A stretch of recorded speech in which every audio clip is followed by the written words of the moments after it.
Minimum হেদিকে থাকে 3 থেকে 4টা হেদিকে থাকে হেদিকে থাকে এরপরে মিটারে অনেক সময় এটারে পাতা টাতা ফেলে এটা ফুটতে হয়, ফুললে মাটিটা কি হয় উর্বর, শুধু উর্বর না, জীবাণুগুলি আছে না, সেই জীবাণুগুলি ধ্বংস হয়ে যায়, রোগে আক্রান্ত থেকে পরিত্রাণ পায়। এরপরে সাইন্টিফিক ভাষায় কি কইছে এটা? পটাশিয়াম নাকি নাইট্রোজেন? 3 জাতের সার ইউজ করতে হয়, পটাশ, ইউরিয়া, সুপার ফসফেট, তাছাড়া জৈবিক সার, গোবর, ফুল দিয়া আর চারটা চাষ দিতে হয়।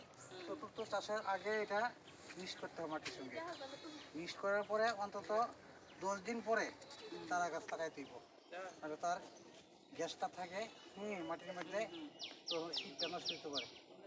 তারপর চারা গাছ উঠলে যখন হাত কানে কুটবো উপর দিকে, তখন ওই কুটি বসে বসে একটা সঙ্গে একটা উপরে হাতে দিতে হয়, তারপর আপনার থেকে মাছ থেকে